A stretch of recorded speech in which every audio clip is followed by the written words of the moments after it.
Paradise by Franz Kafka.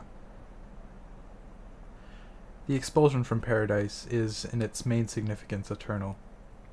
Consequently, the expulsion from paradise is final, and life in this world irrevocable.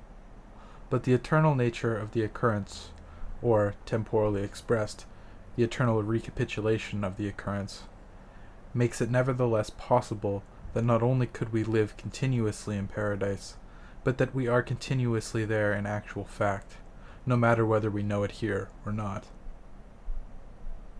Why do we lament over the fall of man? We were not driven out of paradise because of it, but because of the tree of life, that we might not eat of it. We are sinful not merely because we have eaten of the tree of knowledge, but also because we have not yet eaten of the tree of life. The state in which we find ourselves is sinful, quite independent of guilt. We were fashioned to live in paradise, and paradise was destined to serve us. Our destiny has been altered. That this has also happened with the destiny of paradise is not stated. We were expelled from paradise, but paradise was not destroyed. In a sense, our expulsion from paradise was a stroke of luck, for, had we not been expelled, paradise would have been destroyed. God said that Adam would have had to die on the day that he ate from the tree of knowledge.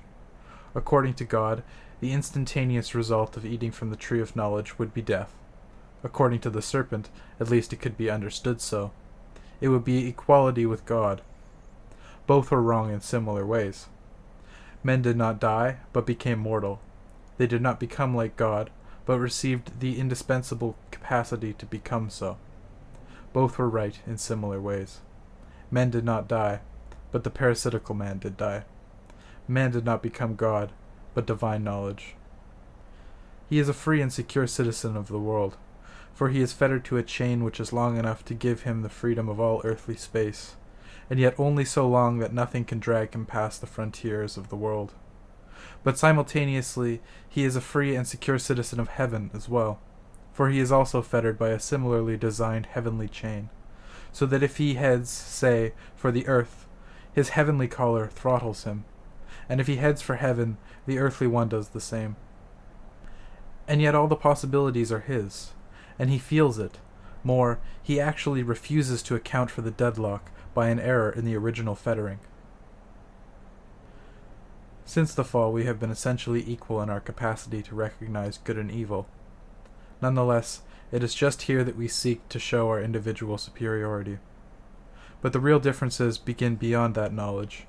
The opposite illusion may be explained thus: nobody can remain content with mere knowledge of good and evil in itself, but must endeavor as well to act in accordance with it. The strength to do so, however, is not likewise given him.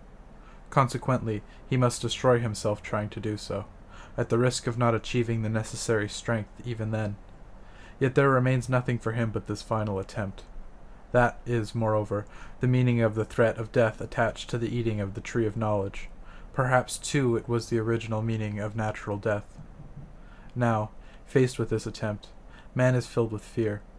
He prefers to annul his knowledge of good and evil. The term, the fall of man, may be traced back to that fear. Yet the accomplished cannot be annulled, but only confused. It was for this purpose that our rationalizations were created. The whole world is full of them.